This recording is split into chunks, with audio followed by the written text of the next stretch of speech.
Waalaikumsalam warahmatullahi wabarakatuh. Disimpan dulu ya alat tulisnya. Kemudian jangan ada yang mainin meja dan yang lainnya. Bismillahirrahmanirrahim. Alhamdulillahirabbil alamin. Assalatu wassalamu ala asrofil anbiya'i wal mursalin wa ala alihi wa ashabihi wa man tabi'ahum bi ihsani ila yaumiddin. Asyhadu an la ilaha illallah wahdahu la syarika lah wa asyhadu anna Muhammadan abduhu wa rasuluh. Amma ba'du. Allahumma la sahla illa ma ja'altahu sahla wa anta taz'alu hazza idza syi'ta sahla. Alhamdulillah, pada malam ini kita masih diberikan kesempatan untuk bisa berkumpul, untuk bisa bertemu, bisa melaksanakan ibadah sholat maghrib berjamaah, kemudian melaksanakan talabul ilmi, yang mudah-mudahan segala amal yang kita kerjakan, segala ibadah yang kita kerjakan itu senantiasa diterima oleh Allah Subhanahu wa taala. Kemudian kita pun berharap kepada Allah Subhanahu wa taala, memohon kepada Allah, berdoa kepada Allah agar segala dosa yang telah kita kerjakan, baik itu yang disengaja maupun yang tidak disengaja, semoga Allah mengampuni dosa-dosa kita.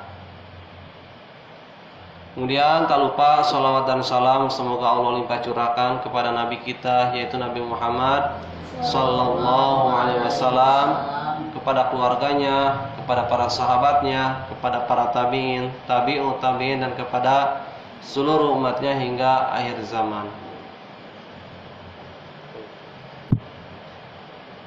Sebelum kita memulai masuk kepada materi pembelajaran, kakak ingatkan, kakak nasihati ya, khususnya untuk diri kakak sendiri, ya umumnya untuk kita semuanya, hendaknya kita sebagai umat muslim meningkatkan iman dan takwa kita kepada Allah Subhanahu wa taala. Janganlah kalian meninggal melainkan dalam keadaan bertakwa. Sebaik-baik bekal adalah takwa ya.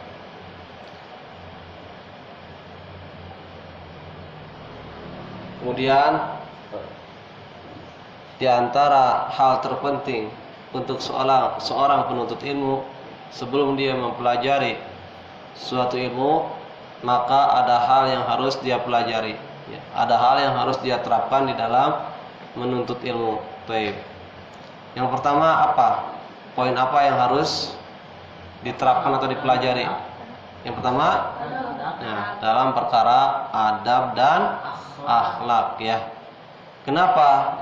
Karena para ulama terdahulu sebelum dia mempelajari ilmu agama ya, ilmu sebelum dia menguasai atau mempelajari ilmu, dia mempelajari ya yang namanya adab dan akhlak ya.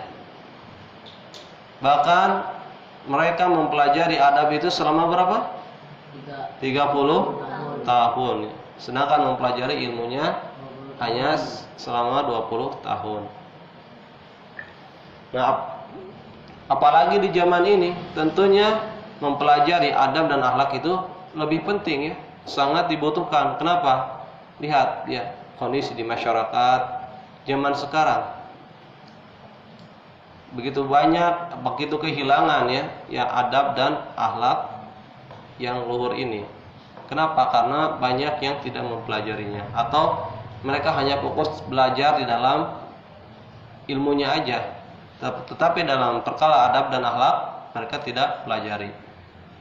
Kemudian dengan mempelajari adab dan akhlak, sesungguhnya kita, kalian akan lebih mudah dalam menguasai ilmu, akan lebih mudah dalam memahami ilmu. Coba bayangkan, ada orang-orang yang duduk di kelas, ada dia yang dengan baik mendengarkan, duduk di depan, kemudian sopan ke guru ya, sehingga guru pun senang dengan dia, maka tentunya guru pun akan nyaman ketika mengajar.